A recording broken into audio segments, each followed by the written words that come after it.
Hola a todos, ¿qué tal?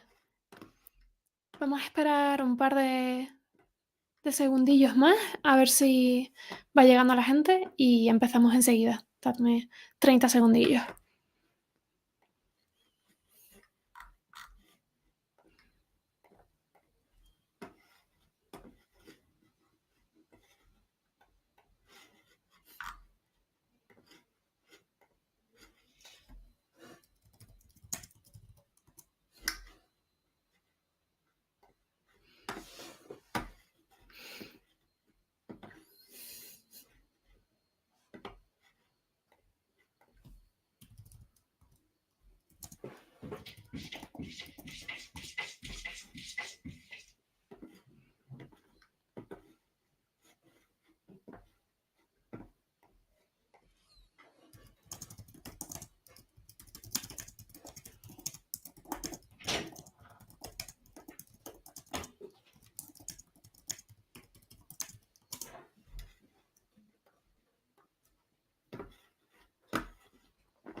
Okay, so shall we start then?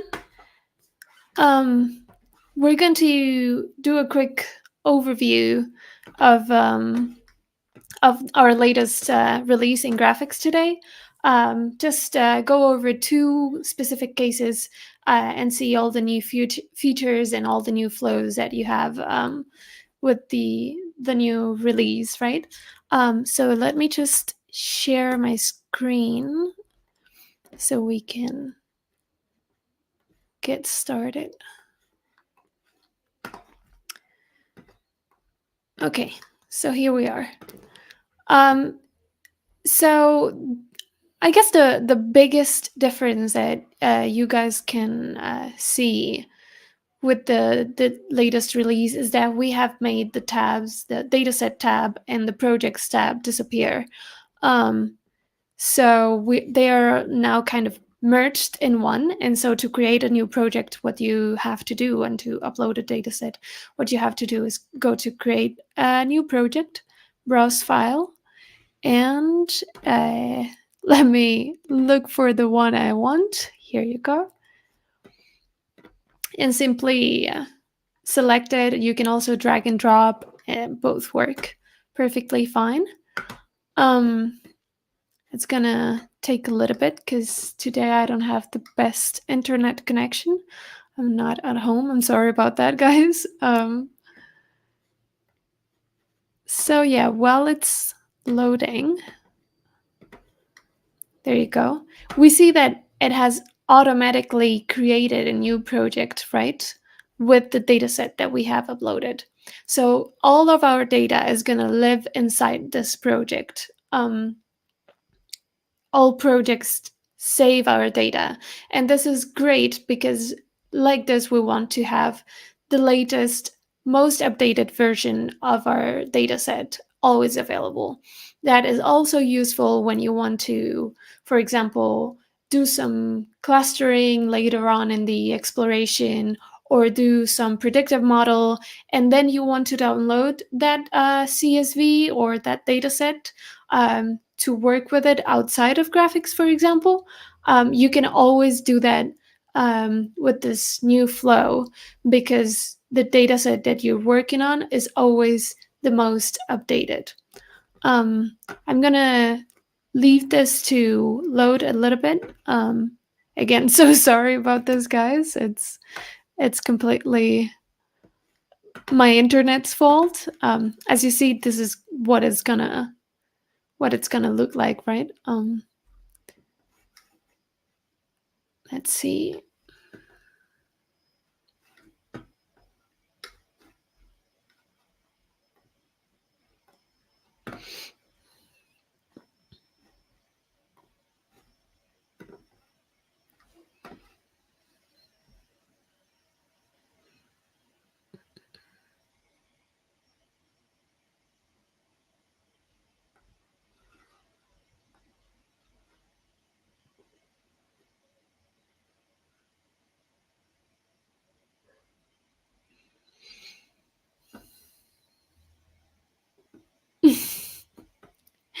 We're fast, but obviously your internet connection is going to be a limitation. um, yeah, I came for an event outside of Madrid, and I'm staying at a family's house, and we're all um, streaming at the same time, so it's making the connection a little bit slower. Here we go. This should be done now. So perfect. So here you see the data set that we uploaded, right? And this is the completely untouched data, properly casted. That means it's Graphext is properly interpreting the types of your data. We have changed this a little bit as well to make it easier. In case you wanted to change any type, you just click in this emojis here next to the title of the column, and you select the type that you want that column to be in. Okay, so what do we do within this first exploration projects, right? So what I like to do here is do some EDA, very quick EDA, right? The view has changed a little bit as well from the previous release. So this segment here is hidden now, but you can always open it. And now you can access the variable manager here, which, as you probably remember, this is to change the titles of your variables, to select them, to work with them as groups. You can create tags to unite all these groups within one label, and then work in a more easy way there. You can hide the variable, you can pin them to the right, so that would be here, as you see. In this case, I'm going to unpin that because it's not really all that interesting for me, right? I'm gonna send it last, and I'm gonna save because that was an ID. Something else that is now accessible here is the variable viewer. And this I like a lot to start my exploration, right? We want to answer questions as quickly as possible.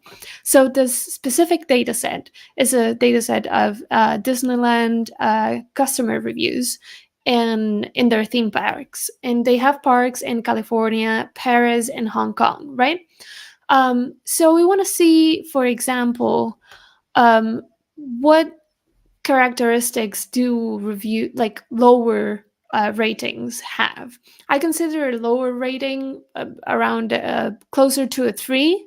Whenever a restaurant has like a 3, below a 3.5, I'm like suspicious of that place and I don't want to have nothing to do with it.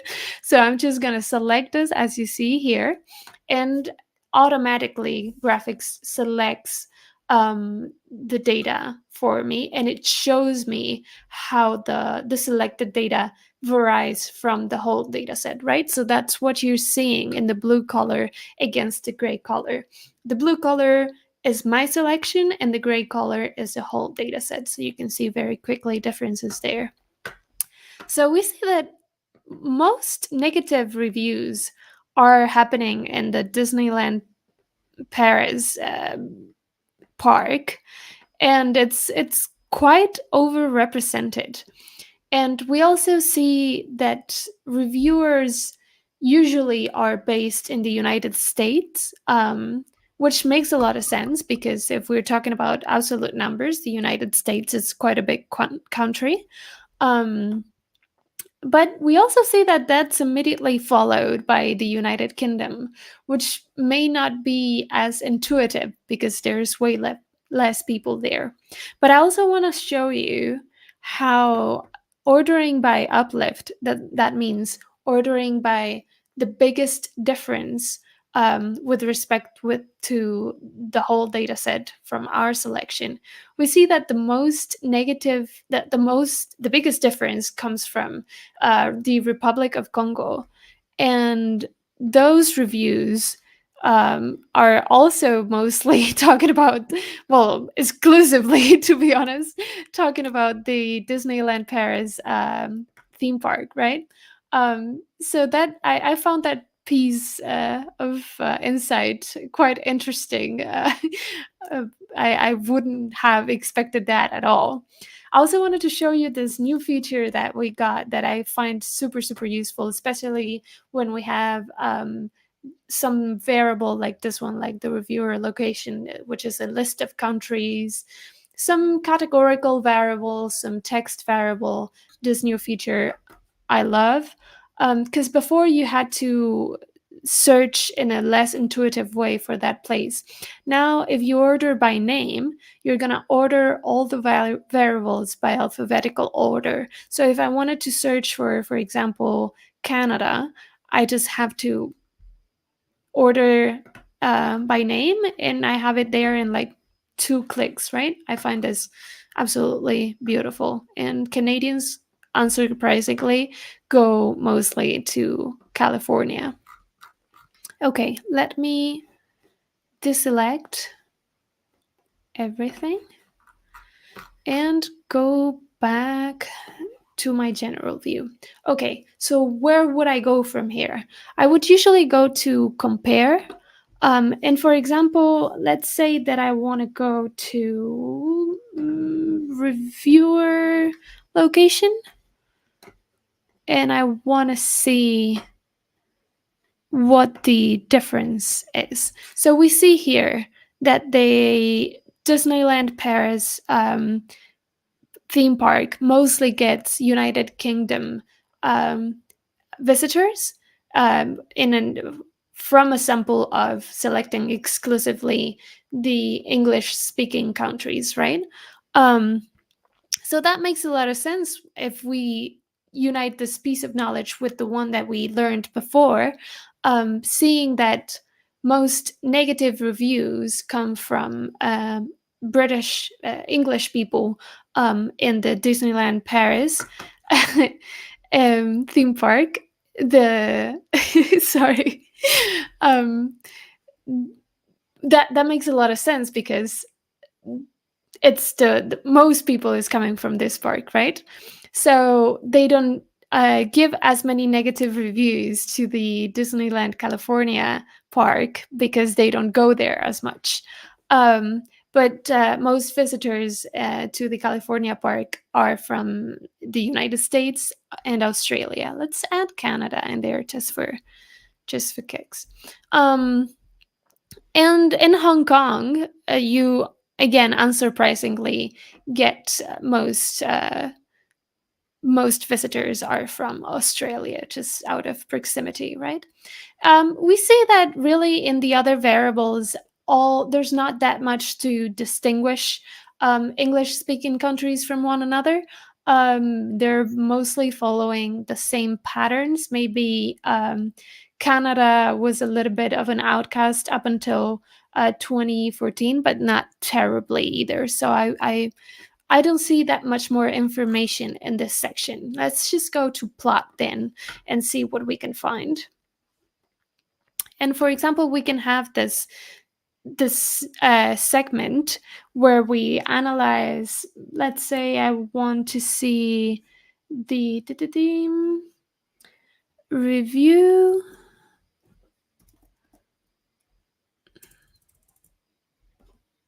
Mm,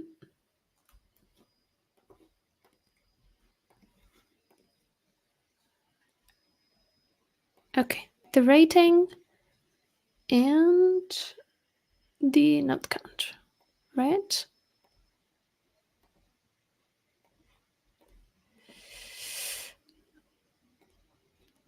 Okay, so for example here, wait, sorry.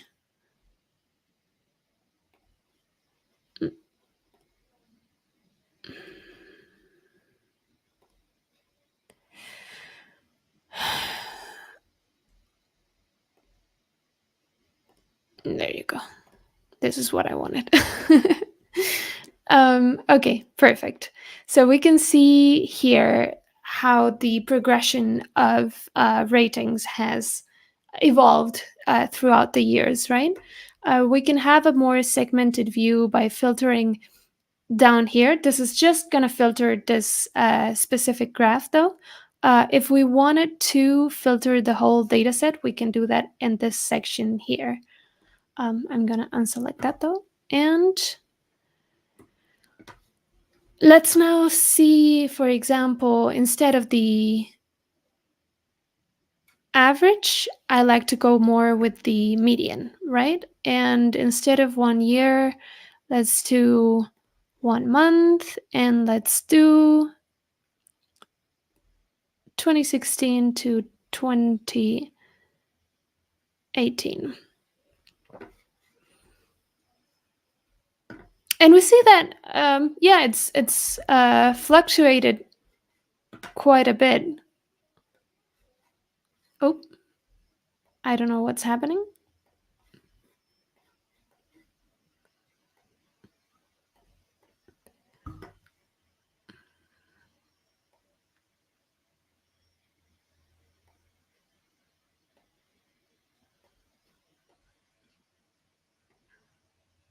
Mm.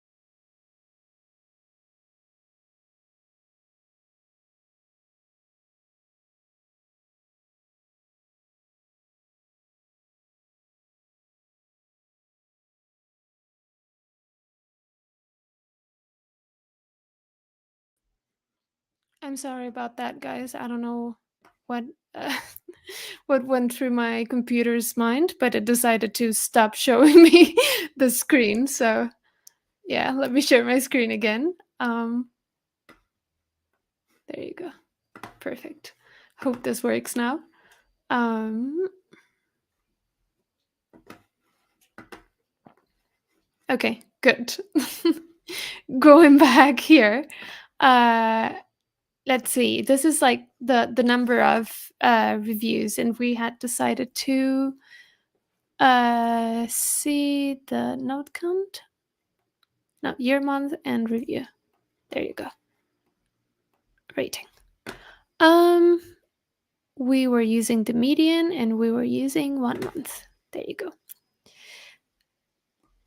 So we see it's fluctuating quite a bit, right? The ratings in these different countries per time. There's not like a consistent trend. Let's now say I want to do a more like evolved, let's say a more advanced project to keep on building up the knowledge that I have already, right? How do we do that now? So now what you want to do is go to the wizard, and we're gonna offer you, as always, the most appropriate suggestions for your data set. In my case, this time, I think it would be appropriate to create a topics analysis to, let's say, create a clustering of the themes that people is talking about when they give bad reviews to the theme parks, right? So I select topics. I don't want to enrich the data much more than the default selection right now, but you can always do that. And now you have two options, right?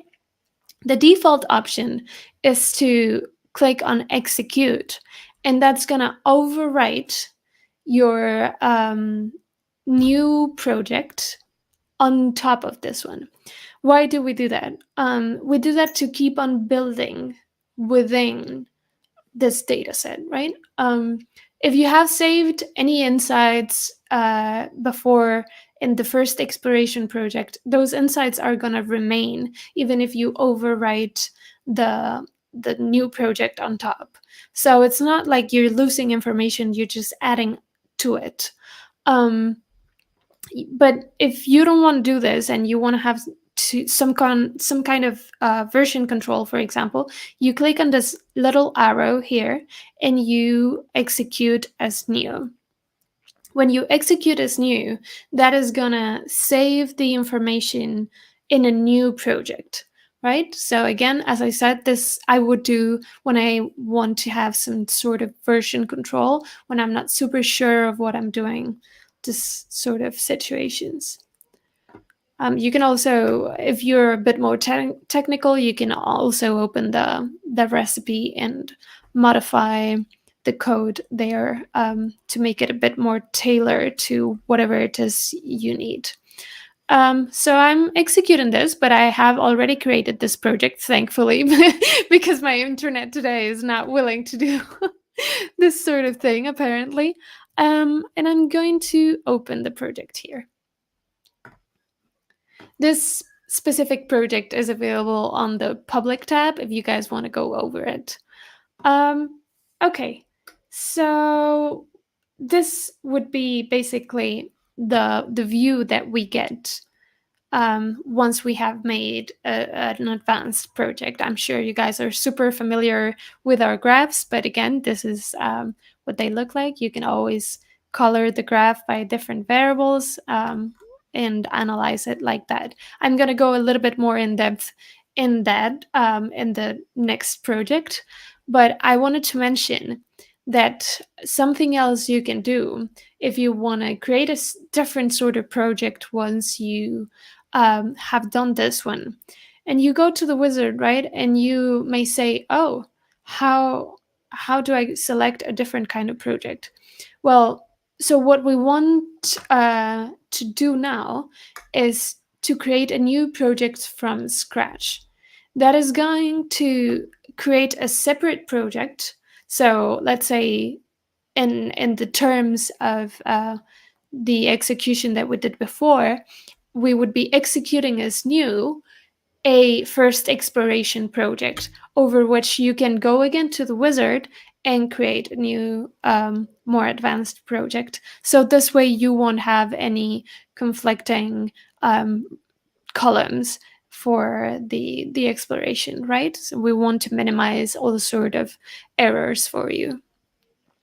To do the more advanced exploration, I'm going to go to an employee attrition dataset, employee churn, if you wish. And I'm going to just do a very quick first exploration in this one as well, so you can see what you can do with different kinds of datasets. Again, this is the dataset of a company that has data, survey data on their employees that left or didn't leave the company, right? So I'm going to open the variable viewer again, and I'm going to filter this. I had already been working with, but I had pinned this variable to the left, right? I'm going to leave this here, and I'm going to select to filter my data by filter my data by people who have left the company. And we can see very clearly that there are like certain groups of people within the variable that we can distinguish quite easily, right? And this is really, really great news, because it means that there's really some sort of pattern to people leaving. What this is telling us is that people who leave usually have a low to medium satisfaction level, even though there's a cluster here slightly underrepresented from the whole sample, but there's a cluster here that it also has very high satisfaction levels, and they still leave. They mostly have not had work accidents, and they either work very little hours or a lot of hours. They also have either very low last evaluations or very high last evaluations, and they have an average of let's say 3 to 5 years in the company. And also we see very, very clearly low to medium salaries are predominant in this data set, specifically the low salaries, which makes sense. Let's say people is not getting promoted at all in this company, and they usually, as we said before, have either, and this correlates to the number of hours, have either very few projects or a lot of projects that they're working on. So again, we can filter by name as before. We can filter by uplift, which is the difference. I'm going to deselect this now that we have some insights, and I'm going to go to compare. And I'm going to see, let's say, left. People who left and people who didn't leave. And here we see again this sort of very clear patterns that we saw before in the variable viewer, right? So we see that there's 3 groups of satisfaction in the people who left. Usually people who did not leave are above 0.5 satisfaction, so they pass the satisfaction test, let's say, but there's not that much of a pattern there. Besides that, we also see that people who stay at work have usually between 3 to 4 projects, and the number of hours ranges quite a bit from the people who stay. But in the people who leave, we see very clearly that they have below 170, 160 specifically, to let's say 250 to this is below 160 and over 150. So people who are burnt out or who are extremely bored are more likely to drop out of work. And again, we see here people with very high last evaluations and very low last evaluations. We're going to explore this data a little bit more in depth and plot again. And I'm going to go to compare segments. And I'm going to go to date hired again. And node count. Okay, so perfect. So what we see here, and this could be, you have to be careful with how you read this this graph here, because you may think that people mostly stayed during this period of 2016 to 2018, right?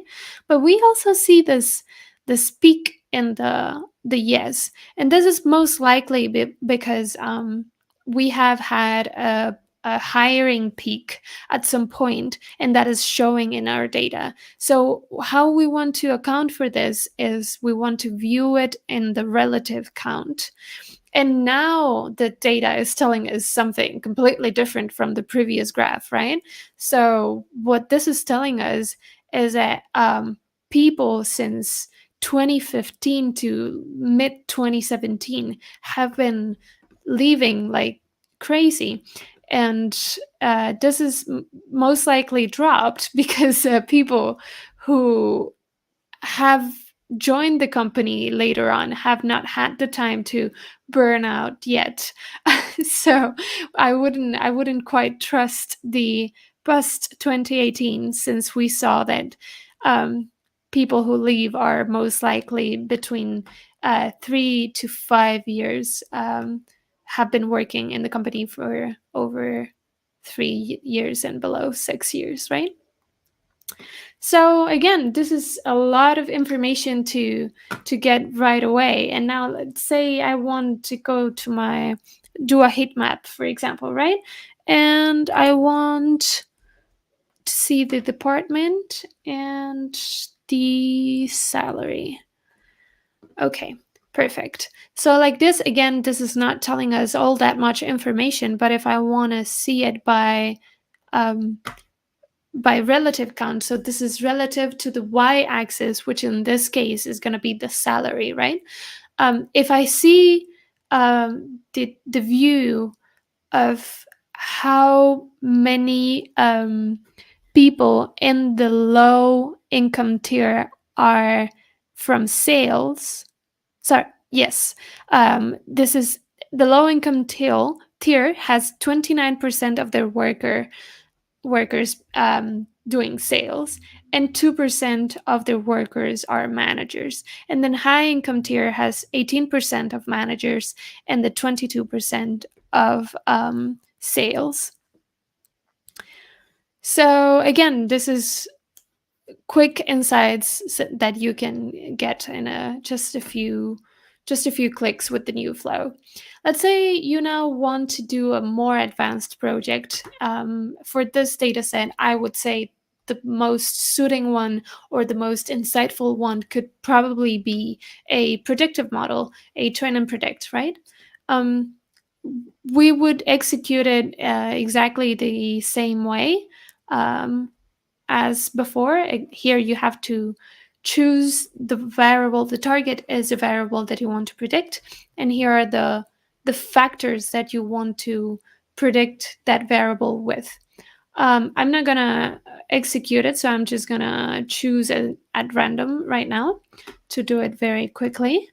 But what you do here, as I said before, is you either execute, which is going to overwrite on top of this project, or you execute as new, which is going to execute in a new project and save this one as it is.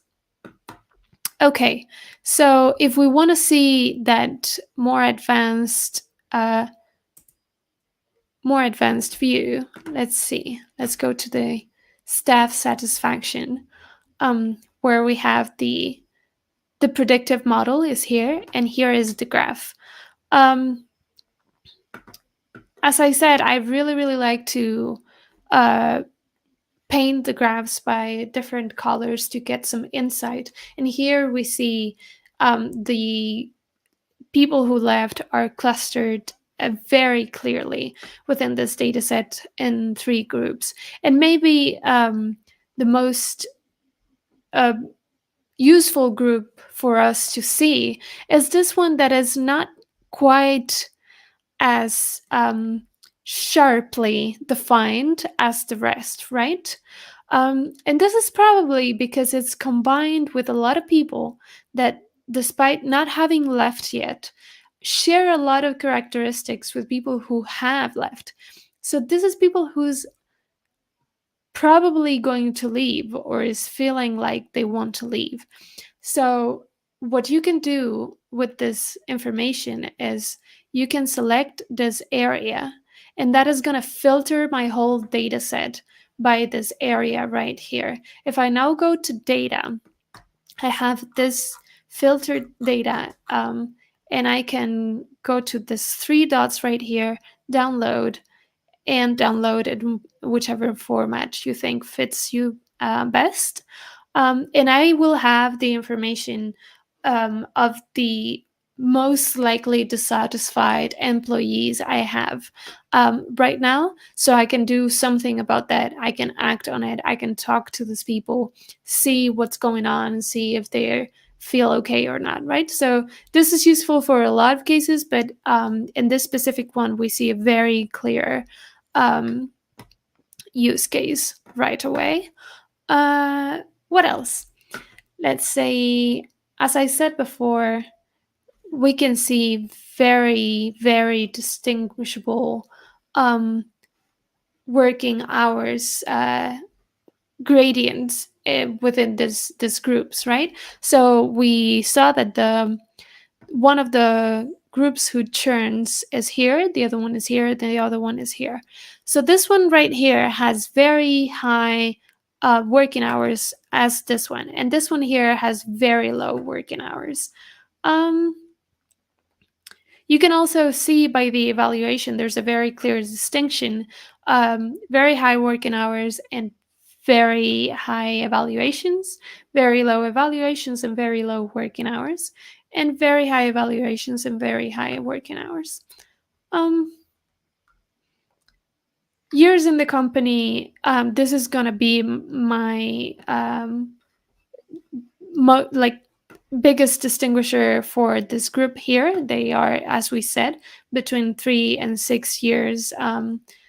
They've been working there in the company, and we see this is not telling us much. That's what this scattered distribution says. And the number of projects is the most distinguishing factor for this cluster right here. We see that they have the biggest amount of projects, whereas this one here has barely any project, and this one here has more of a it's a high amount of projects, but still not as high as the other group. So these are just some very quick filters that you can apply in your explorations. Again, if you wanted to go back to the previous project, just go to the wizard and create new from scratch, and you will go back to the first exploration and have this one remain as a predictive model. So that's great if you wanted to, for example, download your original data set, because what if you download now this data set, what this is going to do is it's going to have, let me go back to the Explore tab. It's going to have all of your columns that we've created for you as well. So this is, as I said before, great if you want to work with this data outside of Graphext for whatever reason. You have all of the cluster variables, all of the model variables, you have everything here. But if you wanted to go back to the original data set, no extra columns, no extra information, simply go to the wizard and create a new from scratch project. Okay. So I hope this was more or less clear. Oh, I just saw. Sorry, I just saw that you, Angus, that you left a comment there. I don't have two screens right now, so I hope that answered your question. And by all means, if you have any doubts, any questions moving forward, please contact us. Our email is just our name at Graphext. So if you have any sort of doubts or concerns, let us know and we will answer them for you. So yeah, I think that would be it for today, guys. I hope that was more or less helpful, despite all the technical difficulties. And yeah, I'll see you in the next one. Bye, guys.